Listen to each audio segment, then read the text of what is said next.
السلام علیکم ورحمۃ اللہ وبرکاتہ۔ محترم ناظرین اکرام، سٹی انڈیا ٹی وی کے پروگرام خلاصہ قرآن میں آپ سب کا استقبال ہے۔ کل ہم نے پہلے پارے کی تفصیل اور اس کا خلاصہ سنا تھا۔ آج کی تراویح میں دوسرا پارہ چلے گا، ہم اس کا خلاصہ سماعت فرما لیں۔ دوسرے پارے کی ابتدا ہوتی ہے تحویل قبلے کے ذکر سے، قبلے کے بدلنے کے ذکر سے۔ اصل میں مدینہ منورہ تشریف لانے کے بعد نبی اکرم صلی اللہ علیہ وسلم تقریباً 16 ماہ تک بیت المقدس کی طرف منہ کر کے نماز پڑھتے رہے، لیکن آپ کی دلی آرزو، دلی تمنا یہ تھی کہ کعبے کو مسلمانوں کا قبلہ قرار دے دیا جائے، جو کہ ملت ابراہیمی کا ایک حسی اور ظاہری شعار تھا۔ آپ کی قدیمی آرزو کی تکمیل یوں ہوئی کہ اللہ تبارک و تعالی نے تحویل قبلہ کا حکم نازل فرما دیا۔ تحویل قبلہ کا حکم نازل ہونے کے بعد یوں تو مشرکوں اور منافقوں نے بھی بے بنیاد اعتراضات اٹھائے، لیکن اس معاملے میں یہود پیش تھے، آگے سب سے یہود۔ وہ بظاہر بڑے تعجب سے، لیکن حقیقت میں عناد کی بنیاد پر کہتے تھے انہیں کس چیز نے اس قبلے سے پھیر دیا جس کی طرف رخ کر کے یہ پہلے عبادت کیا کرتے تھے۔ اللہ تبارک و تعالی نے اپنے نبی کو حکم دیا، آپ فرما دیجئے کہ ساری سمتیں خواہ مشرق ہو یا مغرب اللہ ہی کی ہیں، بس اسے اختیار ہے جس سمت کو چاہے قبلہ مقرر فرما دے۔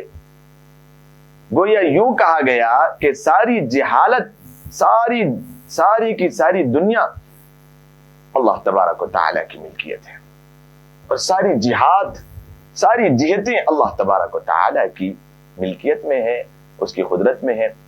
کسی بھی جہت کو دوسری جہت پر اپنی ذات کے اعتبار سے کوئی فضیلت حاصل نہیں ہے، اور نہ ہی کوئی جہت خود قبلہ بننے کی صلاحیت رکھتی ہے، بلکہ وہ اللہ تبارک و تعالی کے حکم سے قبلہ بنتی ہے۔ لہذا تحویل قبلے کے بارے میں ان کے اعتراضات کی کوئی حقیقت نہیں۔ یوں بھی اصل اہمیت کسی جہت کی طرف توجہ کو نہیں، بلکہ اصل اہمیت اللہ تبارک و تعالی کی طرف توجہ کو حاصل ہے۔ ان آیات کے مطالعے سے اللہ تبارک و تعالی کے ساتھ حضور اکرم صلی اللہ علیہ وسلم کا حسن ادب بھی ظاہر ہوتا ہے کہ آپ شدت اشتیاق اور انتظار وحی میں بار بار آسمان کی طرف اپنی مبارک نگاہیں اٹھاتے، آسمان کی طرف نماز ہی کے دوران اٹھاتے تو تھے، مگر تحویل قبلہ کا سوال نہیں کرتے تھے کہ شاید اللہ تبارک و تعالی کا فیصلہ اور اس کی رضا عدم تحویل ہی میں ہو۔ شاید اسی مناسبت سے اللہ تبارک و تعالی نے تحویل قبلہ کا حکم دینے کے فوراً بعد اہل ایمان پر اس نعمت عظمیٰ کا ذکر فرمایا ہے جو انہیں سراج منیر اور بشیر و نذیر حضرت محمد مصطفیٰ صلی اللہ علیہ وسلم کی صورت میں عطا ہوئی۔ مستقل قبلے کا تعین بھی اللہ تبارک و تعالی کا بہت بڑا احسان ہے، اور ہدایت کے لیے عظیم الشان رسول کی بعثت بھی بے مثال احسان ہے۔ تحویل قبلہ کی بحث کو سمیٹتے ہوئے آخری اور فیصلہ کن بات جو ارشاد فرمائی گئی، اس کا حاصل یہ ہے کہ حقیقی نیکی کا معیار مشرق و مغرب کی طرف رخ کرنا نہیں، بلکہ حقیقی نیکی کا معیار یہ ہے کہ عقائد اور اعمال اور معاملات اور اخلاق سب کا رخ صحیح ہو۔ اللہ کو راضی کرنے کے لیے صرف چہرے کا رخ ہی نہیں، بلکہ دل اور پوری زندگی کا رخ بھی بدلنا ہوگا۔ ارشاد ہوتا ہے مشرق و مغرب کی طرف منہ کر لینا ہی نیکی نہیں، لیس البر ان تولوا وجوہکم قبل المشرق والمغرب ولکن البر من آمن باللہ۔ قرآن کریم فرماتا ہے مشرق و مغرب کی طرف منہ کر لینا ہی نیکی نہیں، بلکہ حقیقی نیکی تو یہ ہے کہ وہ اپنا دل اللہ کی طرف کرے، اپنے عقیدے کو درست کرے، اپنے اعمال و معاملات اور اخلاق سب کا رخ اللہ تبارک و تعالی کی رضا کے لیے ہو۔ اس آیت کریمہ کو علماء کرام نے بڑی اہمیت دی ہے، اور اس سے کم و بیش 16 قواعد اخذ کیے ہیں۔ اس آیت کریمہ سے یہ بھی ثابت ہوتا ہے کہ دین اسلام محض چند ایسی مذہبی رسوم کا نام نہیں ہے جنہیں عبادات خانے اور خانقاہ میں ادا کیا جاتا ہے، بلکہ اس دین کا تعلق زندگی کے ہر شعبے میں ہے. یہ ہر جگہ انسان کے ساتھ رہتا ہے، گھر میں بھی اور بازار میں بھی، مسجد میں بھی اور مدرسے میں بھی، سیاست و حکومت میں بھی اور تجارت و معاشرت میں بھی. یہ مسلمان کی ہر جگہ نگرانی کرتا ہے اور مسلمانوں پر لازم ہے کہ وہ ہر قدم اسے دیکھ کر اٹھائے. اس آیت کریمہ کو آیت بر کہا جاتا ہے، اور اس کے بعد جو احکام و مسائل بیان کیے گئے ہیں انہیں ابواب بر کہا جاتا ہے. گویا پہلے اجمالی طور پر نیکی کے اصول بتانے کے بعد آگے ان کی جزوی تفصیلات اور احکام ذکر کیے گئے ہیں. یہ احکام مسلمان کی معاشری اور معاشرتی، تجارتی، ازدواجی اور جہادی زندگی سے تعلق رکھتے ہیں. یہ احکام ہم اختصار کے ساتھ آپ کے سامنے بیان کرتے ہیں. ان میں سے 2 حکم ایسے ہیں جو آیت بر سے پہلے ذکر ہو چکے ہیں. وہ کون سے ہیں؟ پہلا، چونکہ زمانے جاہلیت میں صفا مروہ پر 2 بت رکھے ہوئے تھے جن کی مشرکین عبادت کرتے تھے، اس لیے قبول اسلام کے بعد صحابہ کرام رضوان اللہ تعالی علیہ مجمعین صفا مروہ کا طواف کرنے سے بچتے تھے. اس لیے فرمایا گیا کہ ان کا طواف کرنے میں کوئی حرج نہیں ہے. ان الصفا والمروہ من شعائر اللہ، یہ اللہ کے شعار میں سے ہے، اس کی سعی کرو. دوسرا جو حکم آیت بر سے پہلے ذکر کیا گیا، مشرکین از خود بعض چیزوں کو حلال اور بعض چیزوں کو حرام ٹھہرا دیتے تھے. ان کی تردید کرتے ہوئے فرمایا گیا کہ حرام وہ چیزیں نہیں جنہیں تم حرام کہتے ہو، بلکہ اللہ تبارک و تعالی نے تو صرف ان چیزوں کو حرام کیا ہے. جن چیزوں کو حرام کیا ہے وہ یہ ہے مردار، بہتا ہوا خون، خنزیر کا گوشت اور ہر ایسا جانور جس پر اللہ تبارک و تعالی کے سوا کسی اور کا نام پکارا گیا ہو. البتہ جو شخص بھوک سے مجبور ہو کر ان میں سے کوئی چیز کھا لے تو اسے کچھ بھی گناہ نہیں ہوگا، لیکن شرط یہ ہے کہ کھانے سے مقصد حصول لذت نہ ہو اور نہ ہی قدر ضرورت سے تجاوز کرے، بس ضرورت پوری ہو، کمر ٹھہر سکے. واقعی اللہ تبارک و تعالی بڑا غفور الرحیم ہے، معاف کرنے والا ہے، بخشنے والا ہے. نمبر 3، شریعت اسلامیہ کی بنیاد عدل پر ہے، انصاف پر ہے، اس لیے مسلمانوں پر قصاص فرض کیا گیا ہے. یا ایھا الذین آمنوا کتب علیکم القصاص کما کتب علی الذین من قبلکم، یعنی مقتول کے بدلے قاتل کو بھی قتل کیا جائے گا، چاہے مقتول اور قاتل کے درمیان سماجی، خاندانی، مالی اور جسمانی اعتبار سے کتنا ہی تفاوت کیوں نہ ہو. قصاص میں زندگی ہے، قاتل کی بھی اور مقتول کی بھی. جب قاتل کو اپنے جرم کی سزا ملنے کا یقین ہوگا تو وہ شدت غضب کے باوجود اپنا ہاتھ قتل سے روک لے گا. اس کے رک جانے سے مقتول اور قاتل بلکہ ان کا خاندان بھی قتل و قتال سے بچ جائے گا. اسلام نے قتل کی سزا میں رحمت اور عدل دونوں چیزوں کو جمع کر دیا ہے. مقتول کے اولیاء اور ورثہ اگر قصاص کا مطالبہ کریں تو یہ عدل ہوگا، اور اگر وہ معاف کر دیں یا دیت لینے پر راضی ہو جائیں تو فضل و احسان اور رحمت ہوگی. نمبر 4، ایسا صاحب مال جسے اپنی موت قریب آ جانے کا احساس ہو جائے، اس پر لازم ہے کہ وہ اپنے مال کے بارے میں وصیت کر جائے. 180 نمبر آیت کے بعد قرآن کریم فرماتا ہے ہر عاقل بالغ مسلمان پر روزے فرض ہیں.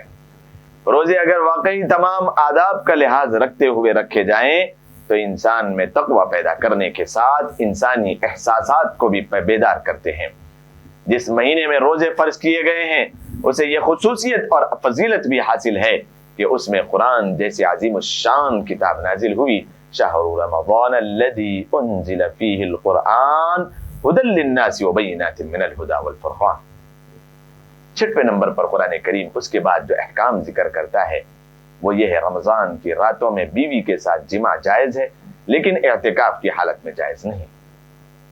7 نمبر پر کسی بھی باطل اور ناجائز طریقے سے مال کمانا جائز نہیں، خواہ وہ جوا ہو یا چوری، غضب اور رشوت ہو یا خرید و فروخت کے ناجائز طریقے ہوں. 179 آیت میں خمری تاریخوں کا استعمال فرض کفایہ بھی ہے اور اسلامی شعار بھی کئی عبادات کا مدار ان کی معرفت پر ہے۔ قرآن کریم اس میں یوں ارشاد فرماتا ہے، آج کل لوگ انگریزی تاریخ کو یاد رکھتے ہیں، ہجری اور قمری تاریخ کو بھول جاتے ہیں، حالانکہ بڑی تاریخ اور بڑی ہسٹری اس کے پیچھے ہے، اور بہت سارے واقعات اس کی تاریخ کو یاد رکھنے اور اس کے ذریعے اپنے گھر کے نظام کو چلانے پر یاد رہتی ہے۔ لہذا قرآن کریم فرماتا ہے فرض کفایہ ہے، پوری بستی میں چند لوگ تو ایسے ہونے چاہیے جو قمری تاریخ کو اپنے مد نظر رکھیں اور اس سے اپنے گھر کا نظام چلائیں۔ اس کے بعد قرآن کریم مسلمانوں پر جہاد و قتال فرض ہے۔ جہاد کا مقصد اعلاء کلمت اللہ ہے، چونکہ حق اور باطل، خیر اور شر کے درمیان ٹکراؤ ازل سے ہے، ہمیشہ سے ہے اور ابد تک رہے گا، اس لیے جہاد بھی ہمیشہ سے ہے اور ہمیشہ رہے گا۔ مسلمانوں پر لازم ہے کہ وہ جہاد کے لیے ہمیشہ مستعد رہیں، تیار رہیں اور دشمن کے سامنے کمزوری ظاہر نہ کریں، ورنہ جرم ضعیفی کی سزا مرگ مفاجات کے سوا کچھ نہیں۔ اس کے بعد جو حکم احکامات میں بتایا گیا وہ یہ ہے کہ اسلام کے ارکان میں سے ایک اہم رکن حج کا بھی ہے۔ الحج اشہر معلومات۔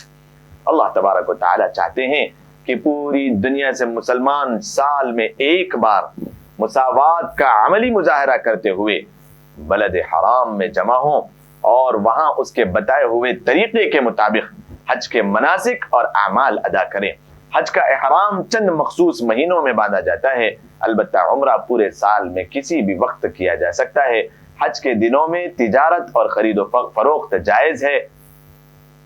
زمانے جاہلیت میں مشرکوں نے بہت ساری رسوم اور بدعات کا اضافہ کر لیا تھا، جن میں سے ایک یہ تھی کہ قریش مزدلفہ میں ہی ٹھہر جاتے اور میدان عرفات میں جانا اپنی توہین سمجھتے تھے۔ انہیں حکم دیا گیا ہے کہ وہ بھی عام لوگوں کی طرح عرفات جا کر واپس آئیں اور اپنے لیے کوئی الگ تشخیص ثابت نہ کریں۔ یوں ہی مشرکین مینا میں جمع ہو کر آبا و اجداد کے مفاخر بیان کیا کرتے تھے۔ انہیں کہا گیا کہ وہ آبا کی بجائے اللہ تبارک و تعالی کا ذکر کریں۔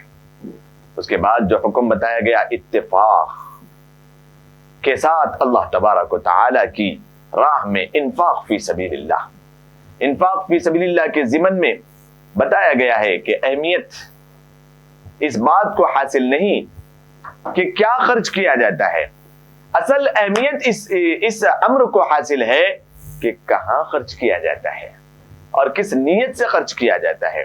لہذا اللہ کے دیے ہوئے جان و مال کو صحیح مصرف پر خرچ کرنا ضروری ہوگا۔ 1 روپیہ ہی نکالے، 5 روپے ہی نکالے، 5000 ہی نکالے، اخلاص کے ساتھ کہاں پر دینا ہو اس کی نیت کریں، کیسے دے رہے ہیں، ریا نہ ہو، دکھلاوا نہ ہو، اس کو اہمیت زیادہ حاصل ہے۔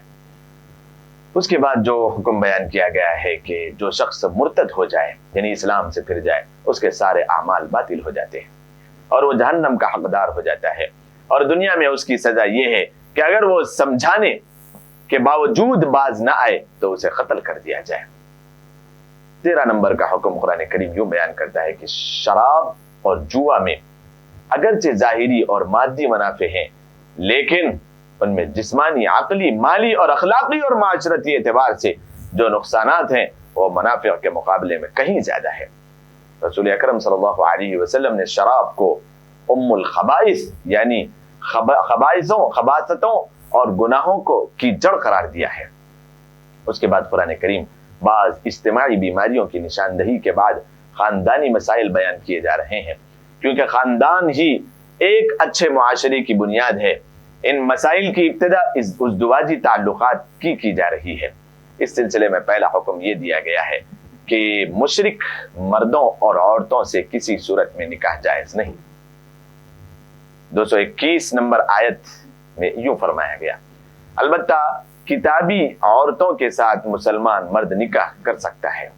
کتابی عورت یعنی اہل کتاب یہودی اس زمانے کے اور نصرانیوں کے متعلق، مگر بہتر یہی ہے کہ کتابیہ کے ساتھ بھی نکاح کے بجائے کسی مسلمان عورت کے ساتھ نکاح کیا جائے۔